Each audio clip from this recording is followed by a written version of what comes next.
নমস্কার বন্ধুরা, প্রিয়াঙ্কার পাকশালায় জানাই সকলকে অনেক স্বাগত এবং অনেক ভালোবাসা। বন্ধুরা, আমার আজকের রেসিপি হলো নিরামিষ ঘুগনি। নিরামিষ ঘুগনিতে কী কী সিক্রেট মশলা ব্যবহার করলে এর স্বাদ হয় অসাধারণ, সেটাই আজকে আমি আমার রেসিপির মাধ্যমে তোমাদের সঙ্গে শেয়ার করব। তাহলে চলো শুরু করা যাক আমার আজকের রেসিপি নিরামিষ ঘুগনি। রেসিপিটি শুরু করার যে ইনগ্রেডিয়েন্টসগুলো আমি নিয়েছি সেটা একটু দেখিয়ে নিয়েছি পনির, আছে কাজু কিশমিশ, আর নিয়েছি ছোট করে কেটে রাখা আলু, আর আছে ছোট করে কেটে রাখা নারকেল, আর মশলার জন্য নিয়েছি আদা, কাঁচা লঙ্কা এবং টমেটো। এরপর তোমাদেরকে দেখাই, আমি এখানে 750 গ্রাম মতো মটর আগের দিন রাত্রে ভিজিয়ে রেখে আজকে আমি প্রেসারে জাস্ট 2টো সিটি দিয়ে নামিয়ে রেখেছিলাম, আর ওর মধ্যে দিয়ে দিয়েছিলাম 2টো আলু সেদ্ধের জন্য, তা স্ম্যাশ করে দেওয়ার জন্য। এরপর কড়াইতে আমি তেল দিয়ে তেলটাকে গরম করে নিয়ে ওখানে পনিরগুলোকে আমি লাল লাল করে ভেজে তুলে নিলাম। এরপর আমি ফোড়নের জন্য এখানে দিয়ে দিচ্ছি গোটা জিরে, দিয়ে দিলাম তেজপাতা আর 2টো শুকনো লঙ্কা।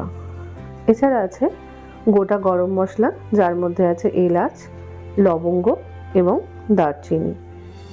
তারপর এখান থেকে একটা সুন্দর গন্ধ বেরিয়ে আসলে এখানে আমি দিয়ে দেব টুকরো করে কেটে রাখা নারকেল, যেটাকে আমি একটু লবণ এবং হলুদ মাখিয়ে নিয়েছি।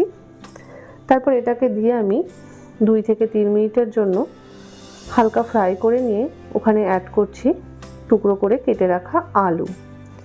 এখানে আমি 2টো মাঝারি সাইজের আলুকে ছোট ছোট করে কেটে রেখেছি। তারপর লবণ হলুদ মাখিয়ে দিয়ে দিলাম। ওটাকে ভাজতে দিয়ে এখানে একটা আমি মিহি পেস্ট বানিয়ে নেব। দিয়ে দিলাম আদা, কাঁচা লঙ্কা এবং টমেটো। এবার সামান্য একটু জল ব্যবহার করে ওটাকে আমি একটা মিহি পেস্ট বানিয়ে নিলাম। আলুটা এই পর্যায়ে সিদ্ধ হয়ে আসলে এখানে আমি অ্যাড করে দেব কাজু এবং কিশমিশ।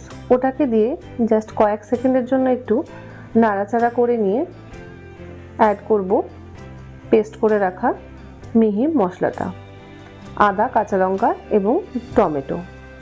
তারপর এটাকে দিয়ে মিডিয়াম টু লো ফ্লেমে রেখে আমি 5 থেকে 6 মিনিটের জন্য খুব ভালো মতো কষিয়ে নেব। মশলা যাতে পুড়ে না যায় তাই সামান্য একটু জল এখানে আমি অ্যাড করে দিলাম। এরপরে খুব ভালো মতো কষানো হয়ে গেলে যে আলুগুলো আমি মটর সেদ্ধের সময় দিয়েছিলাম সেগুলোকে এখানে একটু স্ম্যাশ করে দেব, তাতে গ্রেভিটাও একটু ঘন হবে এবং এর স্বাদটাও অনেকটাই ভালো হবে। এটা দেওয়ার পর আরও 2 থেকে 3 মিনিটের জন্য মিডিয়াম টু লো ফ্লেমে রেখে কুক করে নিতে হবে। কুক করে নিয়ে আমি বাকি মশলাগুলোকে অ্যাড করব। এখানে আমি রঙের জন্য দিয়ে দিলাম হলুদের গুঁড়ো, এরপর আমি দিয়ে দেব জিরের গুঁড়ো, দিয়ে দেব ধনে গুঁড়ো এবং দিয়ে দেব ধনে গুঁড়ো, তারপরে দিয়ে দেব রেড চিলি পাউডার আর কাশ্মীরি রেড চিলি পাউডার। তারপরে দিয়ে দেব স্বাদ মতো লবণ। মটর সেদ্ধের সময় যেহেতু আমি লবণ ব্যবহার করেছিলাম তাই এখানে কমই লবণ দিলাম, আর দিয়ে দিলাম স্বাদের জন্য একটু চিনি।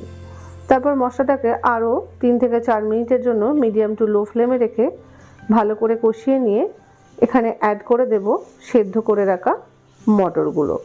এটা আমি মটর সেদ্ধের সময় মটরটা ভিজে হাফ আঙুল জল থাকবে এভাবে কুকারে জল দিয়েছিলাম, সেই জলটাই কিন্তু আমি এখানে ব্যবহার করলাম। এরপর এটাকে আরও 8 থেকে 10 মিনিটের জন্য মিডিয়াম টু হাই ফ্লেমে রেখে খুব ভালো মতো কুক করে নিয়ে এখানে আমি অ্যাড করব যে সিক্রেট মশলাগুলো বলেছিলাম তারই মধ্যে একটা মশলা এখানে আমি অ্যাড করে দেব আমচুর পাউডার। এই আমচুর পাউডার কিন্তু দিলে ঘুগনির স্বাদকে একদমই অসাধারণ করে তোলে। তারপরে 2 থেকে 3 মিনিটের জন্য মিডিয়াম টু হাই ফ্লেমে রেখে কুক করে নিয়ে এখানে আমি অ্যাড করব গরম জল। এখানে আমি অ্যাড করে দিলাম এবার গরম জল। এখানে যে যতটা গ্রেভি রাখতে পছন্দ করো সেই মতোই গরম জল ব্যবহার করলে হবে।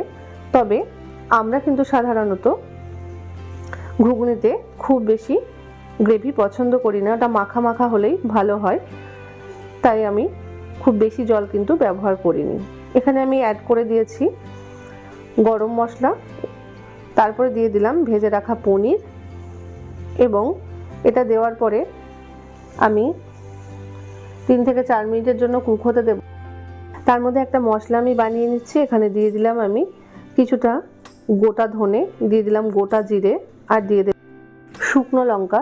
তারপরে এটাকে হালকা করে ভেজে নিয়ে একটা মশলা আমি বানিয়ে নিলাম। এবার মশলাটাকে এখানে অ্যাড করে দিয়ে ঘুগনির সঙ্গে খুব ভালো করে মিশিয়ে দেব। এই মশলাটা দেওয়ার ফলেও কিন্তু ঘুগনির স্বাদ খুবই ভালো হয়। এটা নিরামিষ যে কোনো তরকারিতেই কিন্তু এই মশলাটা ব্যবহার করা যায়, যার ফলে এর গন্ধ হয় খুবই সুন্দর। তবে তোমরা আমচুর ব্যবহার করে একবার হলেও নিরামিষ ঘুগনি বানিয়ে দেখো, এর স্বাদ কিন্তু সত্যিই হয় অসাধারণ। তারপর এটার উপরে কিছুটা চিজ গ্রেট করে দিয়ে এবং ধনেপাতা কুচিয়ে দিয়ে এটাকে সার্ভ করলে এর স্বাদকে কিন্তু আরও বেশি বাড়িয়ে তোলে। তাহলে বন্ধুরা, আমার আজকের রেসিপি তোমাদের কেমন লাগলো অবশ্যই কমেন্ট বক্সের মাধ্যমে জানাতে ভুলো না। ভালো লাগলে একটা লাইক, শেয়ার এবং সাবস্ক্রাইব করে সকলেই পাশে থেকো। আজকের মতো টাটা।